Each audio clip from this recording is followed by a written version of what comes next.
एक व्यक्ति है अजामिल, नाम सुने अजामिल का? बहुत लोकप्रिय कथा है, ये समाज में लोग बोलते कहते रहते हैं। और अजामिल जो है वह हालांकि है ब्राह्मण का बेटा और अच्छे परिवार से है, अच्छे संस्कार मिले हैं, आध्यात्मिक माहौल है घर का, यानी वह वेद शास्त्र अध्ययन भी करता है और बड़े ही अच्छे संस्कार के साथ वह रहता है। और एक दिन की घटना है, वह वन में गया था, वहां से फूल फल वगैरह लाने के लिए कुछ। लौटते समय देखता है कि रास्ते के बगल में ना एक व्यक्ति शराब है पिए हुए और उसके पास एक महिला भी है, वह भी शराब है पिए हुई कुछ, और दोनों जो है आपस में संग प्रसंग कर रहे हैं और वह महिला वेश्या है। वेश्या जो है आकर्षक है बहुत। इसने देखा तो दूर से ही इसने, लेकिन वह वेश्या इसके दिल को भा गई। वेश्या का हाव भाव, रंग रूप, चाल चलन इसको तो बहुत आकर्षित लेती है। लौटा घर वह लेके फूल फल, लेकिन इसके माइंड में वेश्या ही घूम रही है। अब बस वह सोचते रहता है हमेशा उसके बारे में, हमेशा ही काम चिंतन उसका हो रहा है। और फिर जैसा होगा चिंतन वैसा ही आचरण होने लगता है। यदि 100 बार सोचिए आप कि तो अच्छा वो तो मिला, यदि तो मारेंगे उसको, 100 बार अगर सोचिए कि तो हम उसको देंगे गाली, और फिर जो है परिस्थिति बस अगर मिल गया और सोच रहे हैं नहीं देना चाहिए गाली, लेकिन वो जो 100 बार आपने सोचा था, हो सकता है अनचोके से आपके मुंह से गाली निकल ही जाए, है ना। अवचेतन मन में जो भरा हुआ है वह वृत्ति, सोच, चिंतन वह फल देता है। आप देखते होंगे कि होता है बहुत बार, हम उसके साथ बुरा बोलना नहीं चाह रहे थे लेकिन मुंह से निकल गया। होता है ऐसा ना कि हम बुरा बोलना चाहते नहीं थे लेकिन मुंह से निकल गया। तो ये होता क्यों है? इसलिए कि सोचते थे आप, सोचते थे बोलना बुरा, बाहर से रोकना चाह रहे थे, बाद में टूट गया।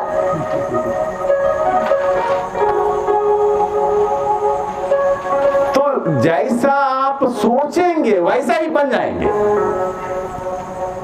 इसीलिए संत कहते हैं कि सोचो अच्छा, सोच अच्छी रखो। जैसी सोच होगी वैसा ही आचरण होगा, व्यवहार होगा, संस्कार होगा और भविष्य होगा। सोच ही आधार है सबका। तो वह अजामिल जो है अब दिन रात वेश्या के ही बारे में सोच रहा है, तो फिर धीरे धीरे उसका आचरण बदलने लगा, व्यवहार चेंज होने लगा। अब वेश्या से वह मिलता था, जाके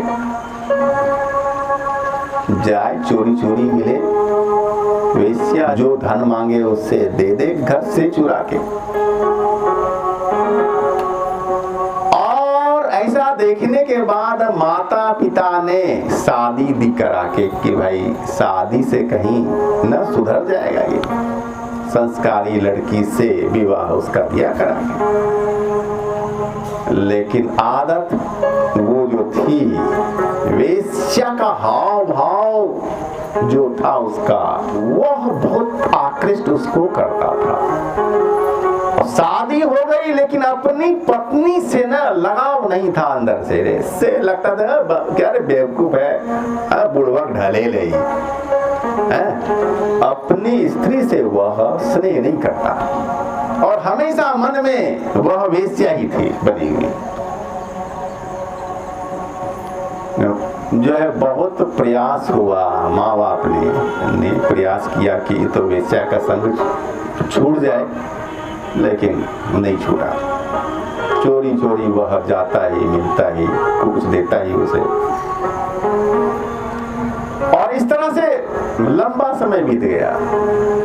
अब घर वाले जो है तंग न हो गए, समाज में है बेइज्जती होने लगी और बदनामी होने लगी, तो माँ बाप ने घर से निकाल दिया, भागो यहाँ से। नहीं मानता है तो अब तुम यहाँ नहीं, ये हमारे साथ अब नहीं रह सकते, भगा दिया। और वो भी फिर वेश्या के साथ ही जाकर रहने लगा। और वेश्या से हो जाते हैं उसके 10 बच्चे, 10 लड़के हो जाते हैं उसके। अब उसके लिए ही हमेशा वो काम कर रहा है, जी रहा है, मर रहा है। और उसके सबसे जो छोटे बेटे का नाम था नारायण रखा उसने। संस्कार था, कुछ अवचेतन वाला तो था ही पहले का, तो नारायण रखा नाम। समय बीतता गया रोते हंसते। अब वह 88 वर्षों का हो चुका है। कौन? वह अजामिल बूढ़ा 88 साल का।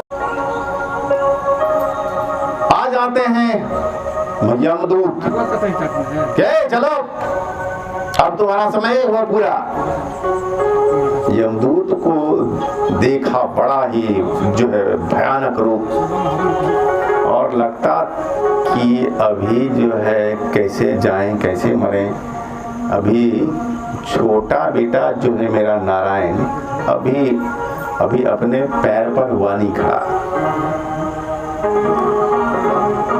और नारायण से, छोटे बेटे से बहुत उसको था, मोह हो गया था, बहुत ही आसक्ति थी। उसी का नाम बराबर लेता, खाते पीते उठते उठते, कहाँ है नारायण, कहाँ है नारायण, यहाँ आओ, मुझे करो, ऐसा करो। हमेशा नारायण नारायण रहता था मन में।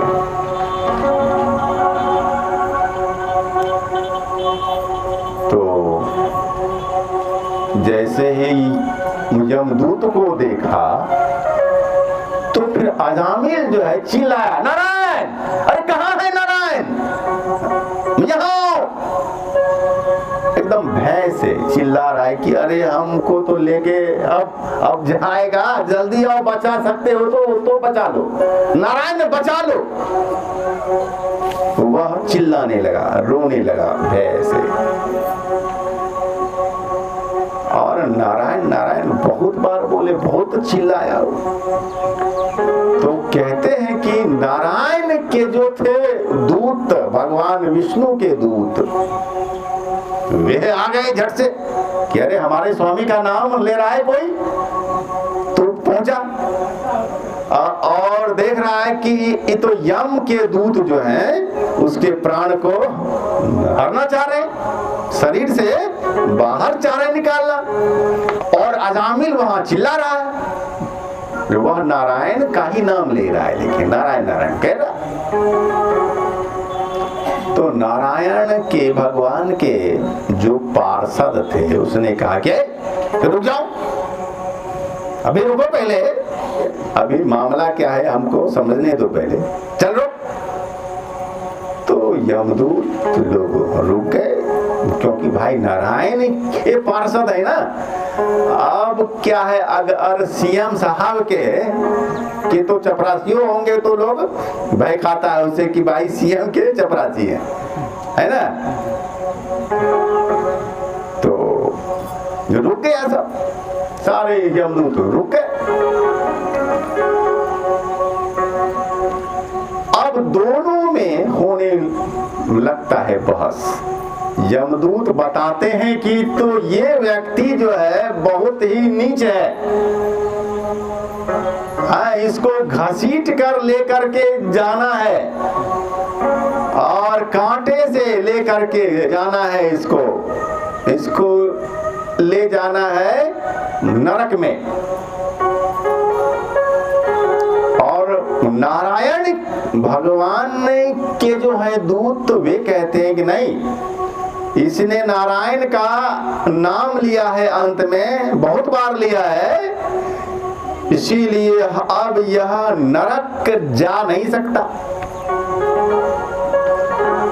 आजकल तो लोग जो है बेटे का नाम भी गुड्डू, पप्पू, टिंकू, मिंकू रख देते हैं, मुन्ना, ऐसे ऐसे नाम कि जिसका कोई अच्छा भावार्थ भी होता नहीं, अर्थ भी नहीं होता है।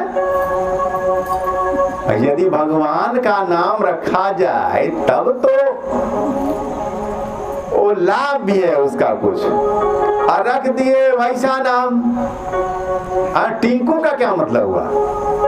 टिंकू, पप्पू, गुड्डू, ये सब ना बकवास नाम है। ये सब अब क्या है, विदेशी कल्चर के ना प्रभाव पड़ा और 150 साल यहाँ अंग्रेजों ने शासन किया, तो फिर उसकी ही जो संस्कृति थी वही हम लोगों ने उसको सीखा, अपना लिया।